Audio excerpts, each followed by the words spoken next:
O ex-presidente Jair Messias Bolsonaro está voltando para o Brasil. Na sua opinião, assim que ele chegar, o que vai acontecer com ele? Eu acho que ele vai ser preso. Fala, seus mal diagramados. A semana que passou ficou marcada pela visita que Lula fez aos Estados Unidos, onde se encontrou com o presidente Joe Biden. No evento foram discutidos temas como a tentativa frustrada de golpe em 8 de janeiro e investimentos para proteger a Amazônia, o que gerou a doação da esmola de 50 milhões por parte dos americanos, quantia insuficiente até para reformar a Praça da Sé. Em paralelo à agenda do petista, Jair Bolsonaro arriscou uma patética tentativa de ofuscar Lula se reunindo com patriotários numa igreja evangélica de Boca Raton. Na plateia, a mesma turma de sempre, Karens, loiras, com óculos de para-brisa de Chevrolet Equinox e homens de meia idade que chavecam todas as funcionárias da empresinha de irrigadores de grama que eles montaram na Flórida nos anos 90. Mas isso é apenas o óbvio e o clichê quando falamos de reuniões de latinazes nos Estados Unidos. O perfil não foge disso. O grande problema dessa reunião é que o mito anunciou que vai retornar ao Brasil após deixar o ar mais respirável por aqui nos últimos 50 dias. Só que a volta dele é almejada por muitos, e não por motivos positivos, verdade seja dita. Emílio Surita descobriu isso da pior forma possível, produzindo uma matéria ao vivo em que todos os entrevistados responderam que esperam que ele volte mesmo, porém para que o excrementíssimo seja preso assim que pisar em solo brazuca. Além desse vídeo constrangedor do Pânico, vocês verão ainda Roberto Campos Neto se emociona ao dizer que Pix facilitou a exploração do trabalho precarizado. Nicolas Ferreira e Carlos Jordi se transformam acidentalmente em militantes do cumprimento de direitos humanos no sistema prisional. Deputado Luiz Lima, o Mamãe Nadei, dá aula de história no plenário. André Valadão mostra todo o seu amor cristão ao falar de Lula, e ex de Jojo Todinho revela que ela é bolsominion e ficou com Gabriel Monteiro. Tudo isso e muito mais você vê agora no Piores Vídeos da Semana. Salve, salve, galãs e galoas! Com Biden e Lula nas presidências de Estados Unidos e Brasil, o grau de insanidade diminuiu bastante nos eventos oficiais em comparação com o período Trump e Jair. Tudo bem que o americano está num estado avançado de senilidade e Lula, como todo velho falador, às vezes exagera na sinceridade e inventa uns passados que só aconteceram no quarto dele. Eu ouvi velho. Ah, você ouviu a palavra velho e veio até aqui? Achei que era voce. Não, também, se comparar com a sua idade... Comparado a mim, voce é idoso. Realmente tô idoso mesmo, Matias. Ah, mas tem o lance da idade do gato. Nada a ver isso, tiozão. Tiozão é você. Bom, voltando a falar de Biden e Lula, nenhum dos dois chega próximo da produção de chorume que tivemos nos governos anteriores, e isso já dá um certo alívio. Apesar disso, temos um problema paralelo que vai durar por muitos anos. Trumpistas e bolsominions não desaparecerão só porque seus ídolos já não detêm mais o poder. Na visita que Lula fez a Washington, desocupados com green card e camisa da CBF foram se manifestar. Só não contava com a presença de um quórum ainda maior de petistas, que acabaram por anular o teatrinho das vovós do golpe. Agora tem uma cena curiosa ali, que o número de petistas aumentou bastante, eles colocaram o jingle do Lula para cantar, e os 4, 5 bolsonaristas que estão ali perderam o poder que tinham de exclusividade do megafone. Devemos reconhecer que eles são persistentes demais. Tanto que durante a entrevista de Bernie Sanders, atacaram novamente na tentativa de calar o político. E Sanders, com a calma que é característica aos suplicis do mundo todo, apenas seguiu adiante, sem se abalar com os inéditos relinchos em português. Em inglês, ele já tá acostumado. Work for workers, not just billionaires. Diz Lula não tem democracia! Diz Lula não democracia! Diz ditador! Diz Lula não democracia! Porra, deixa ele falar! De fato, os Minions são persistentes e numerosos, mas não são unanimidade e nem a maioria da população. Tem quem acredite no contrário, tanto que até hoje alguns desses maluquinhos de aldeia sustentam que seria impossível o mito perder a eleição de 2022, pois o povo inteiro estava ao lado do capitão do povo, que vai vencer de novo. Rola o jingle aí, editor. Nunca gostou do povo, quer te ferrar de novo. A As urnas já tinham provado que não era bem assim. Mas como essa corja não acredita no resultado oficial da eleição, é preciso realizar outros testes para comprovar a tese de que houve fraude em prol do Nine, mesmo que a abordagem seja constrangedora. Só que, para o programa Pânico, nada é tão constrangedor que não possa ser experimentado. E eles mandaram um repórter inconveniente para as ruas de São Paulo perguntar o que as pessoas aguardam no retorno de Jair Bolsonaro para o Brasil.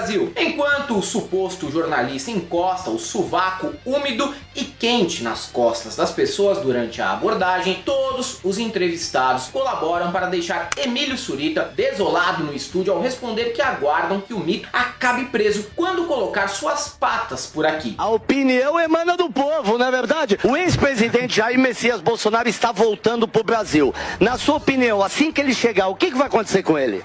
Eu acho que ele vai ser preso. Assim que ele colocar o pezinho no aeroporto, pegar a malinha, o que você acha que vai acontecer com ele? Eu acho que o certo ele deveria ser preso, né? Quando ele chegar aqui, o que você acha que vai acontecer com ele? Espero que ele seja preso, né, irmão? Embora tenha sido ao vivo e realizado pela Jovem Pan, acredite, vai ter quem diga que o PT pagou um pão com mortadela para que todos os trabalhadores da Paulista dessem essa opinião. Matéria claramente fraudada. Só acreditamos no vídeo impresso que passe por uma auditoria do Exército, viu bem? Em uma entrevista a Marília Gabriela no fim dos anos 80, Cazuza foi questionado sobre o que ele desprezava. O cantor respondeu que nutria esse sentimento principalmente pela igreja e pela direita. O seu desprezo total. Eu desprezo total pela direita, pela igreja.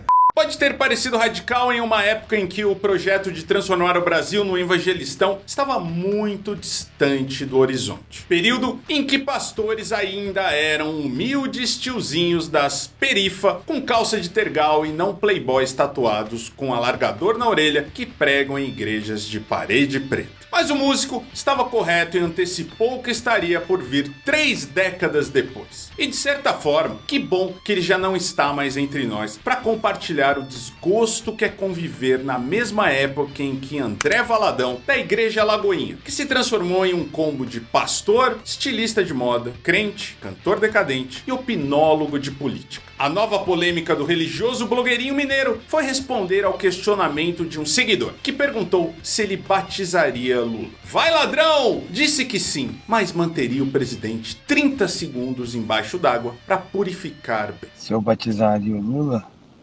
batizaria, mal deixava uns 30 segundos ali debaixo da água para dar uma limpada de conforto, né? Levando em consideração essa duração, podemos imaginar que quando a igreja dele batizou Guilherme de Pádua, o assassino de Daniela Pérez deve ter ficado no mínimo 30 minutos submerso. Se sim, podemos concluir que ou deveria ter morrido bem antes, ou o cara era mergulhador especializado em apneias e ninguém sabia. As figuras exóticas do bolsolavismo se espalham em todas as áreas da sociedade e, infelizmente, o judiciário não está livre dessa infestação. A juíza Ludmila Lins Grillo é um dos mais famosos expoentes dessa tendência nas comarcas brasileiras e foi afastada do cargo nesta semana por unanimidade pelo CNJ. O motivo, mesmo depois do fim do período de trabalho remoto adotado durante a pandemia, ela se recusava a retornar para o expediente presencial, alegando que temia pela própria integridade física. Nesse período, Ludmila continuou a ganhar sem trabalhar porque, afinal, tinha outras prioridades. Quais? Ora, andar num shopping, comendo sorvete e ensinando como burlar a obrigatoriedade de máscaras, cena ridícula que lhe rendeu o carinhoso apelido de Ludmila Sorvetão. Andando no shopping aqui, ó, tomando sorvete. Um sorvete pode andar sem a máscara. Acabar de tomar um sorvete, aí você bota a máscara.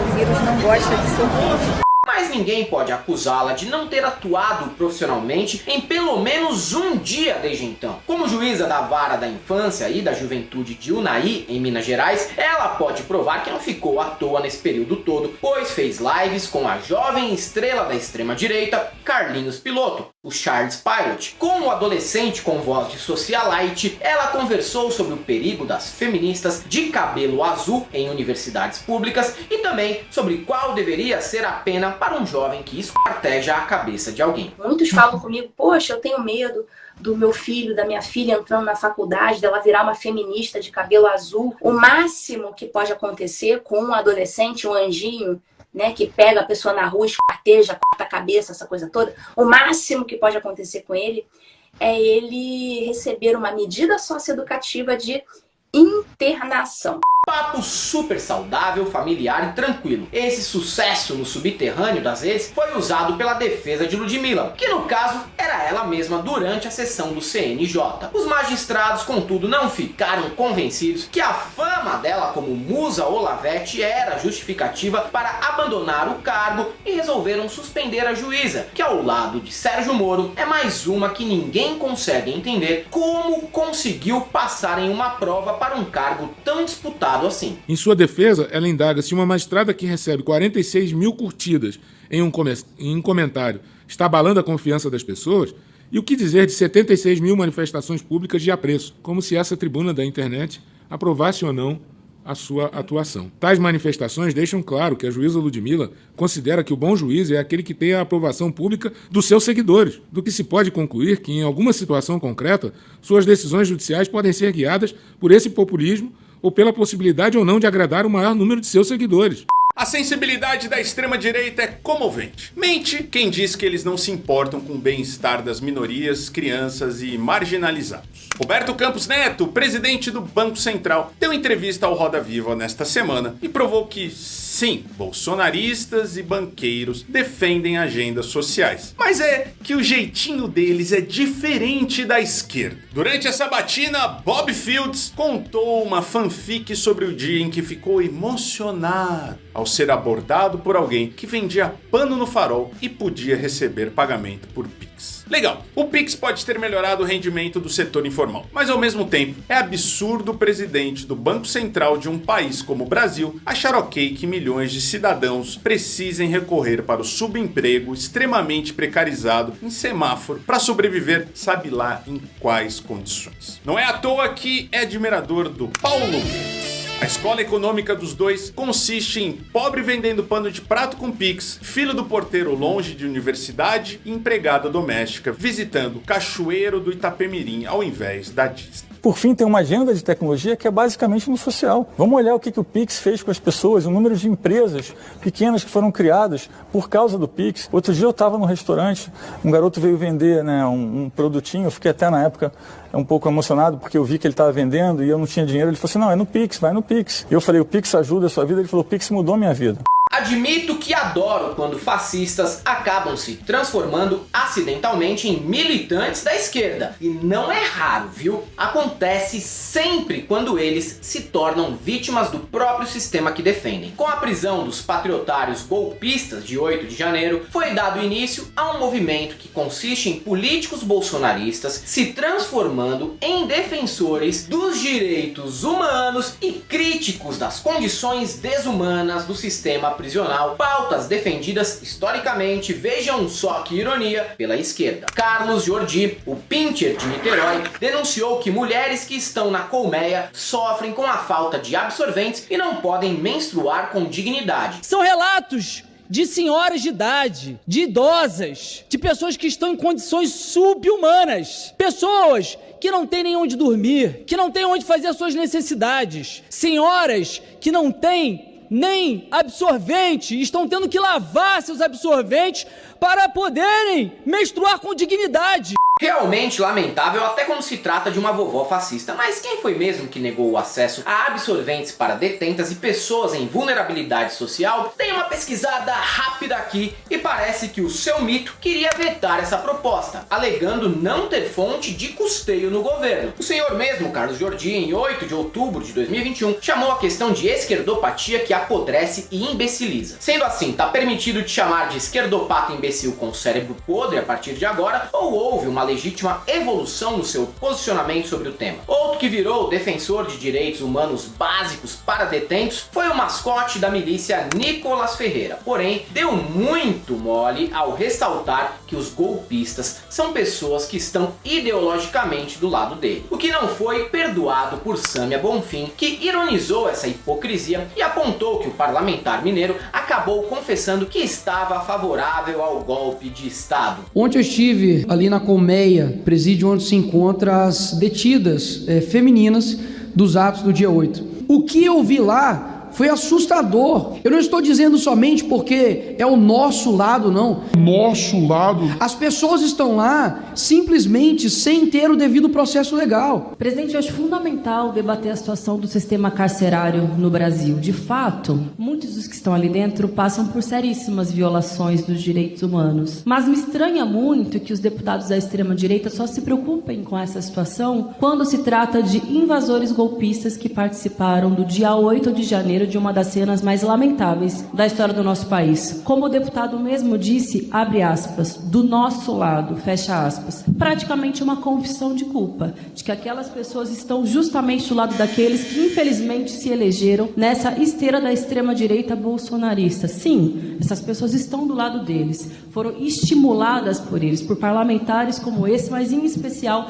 pelo ex-presidente da República, que deve ser punido no rigor da lei, justamente pelos crimes que cometeu contra o Brasil. Burro e desatento desse jeito vai ser tratorado semanalmente pela Sâmia e também pelo Glauber durante 4 anos. Se pensou que Câmara Federal é o TikTok, onde ele lacra sem réplica, pensou errado, otário. A tribuna da Câmara nessa legislatura promete ser um enorme show de stand-up comedy involuntário, protagonizado pelos deputados da direita histérica. Além de Nicolas Conká e o Pincher de Niterói se transformarem em esquerdistas acidentais, o parlamentar carioca Luiz Lima, o Mamãe Nadei, usou seu espaço de fala para mostrar que a direita também gosta de stop. No discurso confuso, ele faz um esforço absurdo para mostrar o que entendeu das aulas do Brasil Paralelo, na tentativa de provar que os povos originários do nosso país são os ameríndios, o que obviamente é apenas terraplanismo antropológico. Eu ouço muito falar aqui, também no plenário, em relação a povos originários. O fóssil mais antigo encontrado no Brasil foi encontrado na cidade de Pedro Leopoldo, em Minas Gerais, que foi a Luzia, com aspectos aborígenes, aspectos africanos, que é uma outra onda migratória que poderia ter vindo por Madagascar.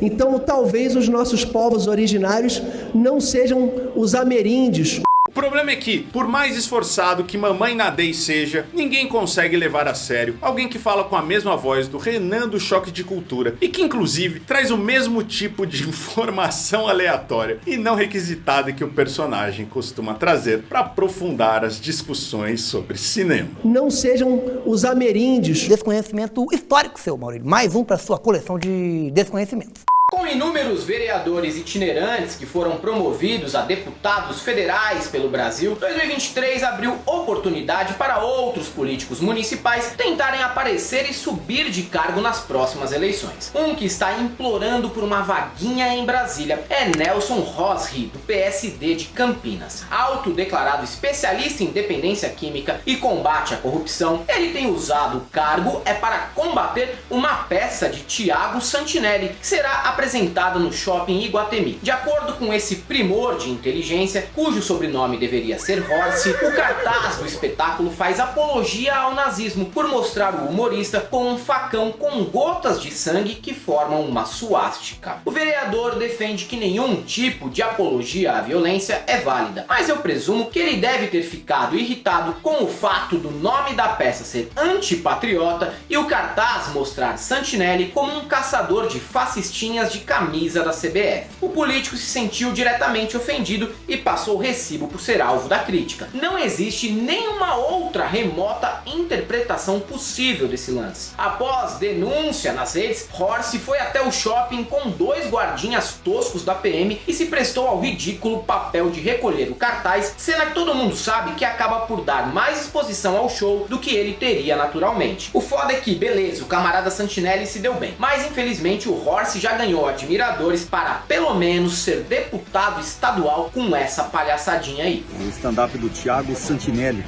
onde ele se diz aqui a peça antipatriota, mas utiliza do símbolo da suástica, uma faca simulando sangue.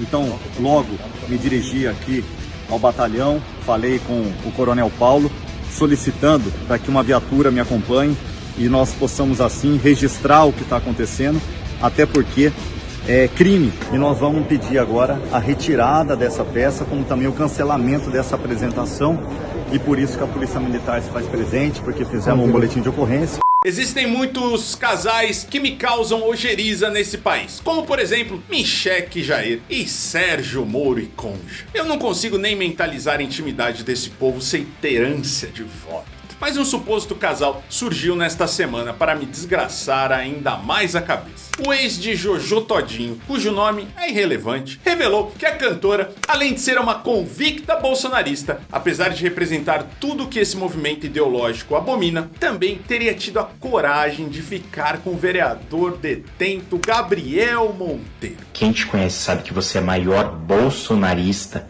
e preconceituosa que tem. É engraçado. Chega a ser, parece até mentira. Me desculpe, pessoal. Porque realmente uma pessoa negra, uma pessoa gorda que veio de periferia, sofrer tantos preconceitos que sofreu, ser tão preconceituosa, tão arrogante, tão desumilde como você é, e como todo mundo sabe que convive com você sabe que é, bolsonarista de primeira, que odeia todos, que fala mal de todos os artistas. A parte dela ser fã do mito e só participar de eventos de LGBTQIA+, para garantir o Pix, não pegou ninguém de surpresa. O funk, lamentavelmente, é prolífico em gerar cantor que finge ser o que não é para passar o rodo no Pink Money. Agora, a audácia de pegar o Gabriel foi assustador e fez até com que a cantora gravasse um vídeo com a calma que ele é peculiar. Jojo disse não ter medo de ser presa e ameaçou descer o cacete no cara se ele aparecer pela quebrada dela. Típica treta em que todos estão errados. E por isso mesmo, temos a vantagem de não tomar partido para nenhum dos lados.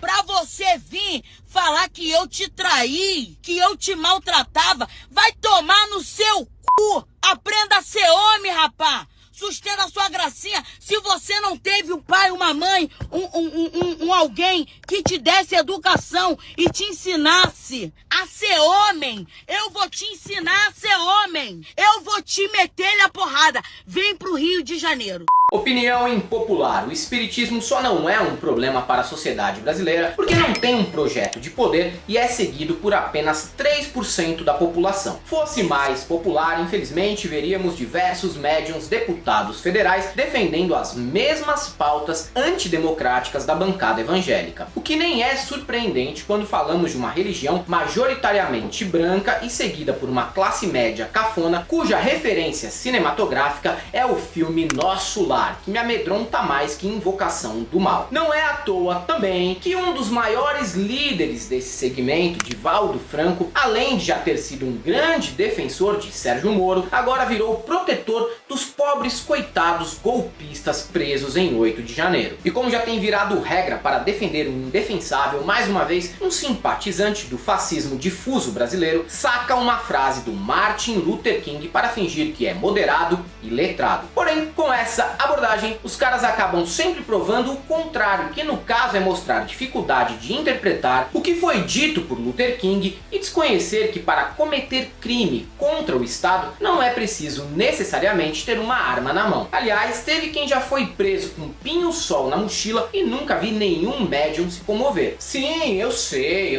não precisa nem escrever aqui no campo de comentários. Divaldo não representa os espíritas e nem é um verdadeiro espírita. Acertei? Eu tô ligado já. Me poupe, se poupe e um abraço. Estamos vendo aí leis absurdas, prisões estúpidas, sem julgamento. Como é que pegam pessoas da rua, botam no ônibus e levam para a cadeia? Ah, mas são terroristas.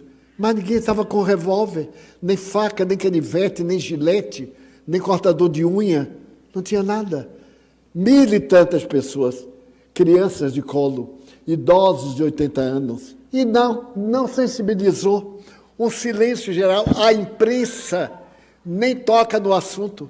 Se você chegou até aqui e gosta do nosso canal, entra aqui no primeiro comentário, tem o nosso Pix, nossa conta PayPal, nossa conta corrente e tem também o Apoia-se. Fique lá, entre lá, faça parte desse Apoia-se que vai nos ajudar tanto. É recorrente, todo mês. Você pode ir a partir de R$5 por mês, não dá nem um cafezinho, nos ajudar demais a manter o nosso trabalho. Aqui no YouTube também tem um botãozinho do Seja Membro. Estamos aumentando nossa equipe, temos um novo canal canal aí pra tocar, mais um programa. Tomara que dê tudo certo. Então precisamos muito de um investimento, já que não temos grandes empresas, nem bancos, nem corretoras nos patrocinando. Você também nos siga nas outras redes sociais, Instagram, Twitter e Facebook e TikTok também. Tá lá, galãs feios. E se você é um desses ainda que acredita em deputados como Mamãe Nadei, eu só tenho uma coisa pra te dizer.